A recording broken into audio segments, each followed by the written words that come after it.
Assalamualaikum warahmatullahi wabarakatuh. Perkenalkan, nama saya Siti Nurholipah dengan nomor induk mahasiswa 228111919 dari Pendidikan IPA Untirta kelas B. Di sini saya akan membuat sebuah video pembelajaran untuk memenuhi tugas akhir dari mata kuliah Kimia Fisika. Selamat menyaksikan. Terdapat materi yang akan dibahas, yaitu hukum kedua dan ketiga termodinamika. Hukum kedua termodinamika. Hukum kedua termodinamika yaitu terkait dengan entropi. Hukum ini menyatakan bahwa total entropi dari suatu sistem termodinamika terisolasi cenderung untuk meningkat seiring dengan meningkatnya waktu mendekati nilai maksimum. Nah, hukum kedua termodinamika mengatakan bahwa aliran kalor memiliki arah. Dengan kata lain, tidak semua proses di alam semesta adalah reversibel, dapat dibalikan arahnya. Di sini terdapat gambar proses siklus reversibel dapat didekati dengan sejumlah besar siklus Carnot, yang dimana proses siklus reversibel sebarang berupa satu kurva tertutup. Proses ini dapat didekati dengan siklus Carnot dengan arah yang sama. Nah, hasil keseluruhan yaitu menjadi suatu garis bergerigi yang tertutup. Nah, jika siklus-siklus ini dibuat lebih kecil, maka bagian adiabatik seluruhnya saling melenyapkan, sedangkan bagian-bagian isotermalnya tidak. Selanjutnya terdapat hukum Carnot. Carnot memperkenalkan suatu proses sederhana ke dalam teori termodinamika yang sekarang dikenal sebagai siklus Carnot. Nah, siklus Carnot merupakan suatu siklus termodinamika yang melibatkan proses isotermal, isobarik, dan isokorik. Siklus adalah suatu rangkaian sedemikian rupa sehingga akhirnya kembali kepada keadaan semula. Misalnya, terdapat suatu siklus termodinamika yang melibatkan proses isotermal, isobarik, dan isokorik. Nah, Carnot berusaha menjelaskan asas-asas fisik mendasar yang menyangkut masalah efisiensi. Nah, usaha Carnot ini adalah dasar pengetahuan tentang termodinamika. Selanjutnya di sini terdapat gambar siklus Carnot dalam diagram TS. Nah, pada gambar ini terlihat siklus Carnot A, B, C, D, A dalam diagram TS. Nah, selanjutnya, luas kawasan yang dikelilingi oleh kurva menyatakan siklus Carnot adalah panas total yang masuk atau keluar sistem. Selanjutnya, di sini terdapat gambar siklus Carnot dalam gas ideal, yang dimana zat melakukan proses siklus yang terdiri dari dua isoterm dan dua adiabat.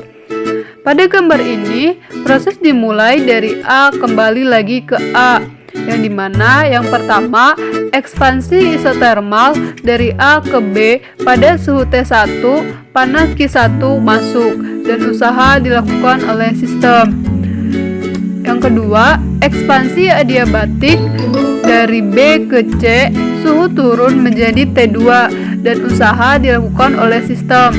Yang ketiga, pemanfaatan isotermal pada suhu T2 dari C ke D panas Q2 keluar dari sistem dan usaha dilakukan terhadap sistem. Yang keempat, pemanfaatan adiabatik dari D ke A suhu naik menjadi T1 dan usaha dilakukan terhadap sistem. Selanjutnya terdapat gambar mesin Carnot, yang dimana terdapat proses adiabatik dan proses isotermal. Pada proses adiabatik yaitu ditunjukkan oleh angka 2 ke 3, angka 4 ke 1, dan proses isotermal ditunjukkan oleh angka 1 ke 2, angka 3 ke 4.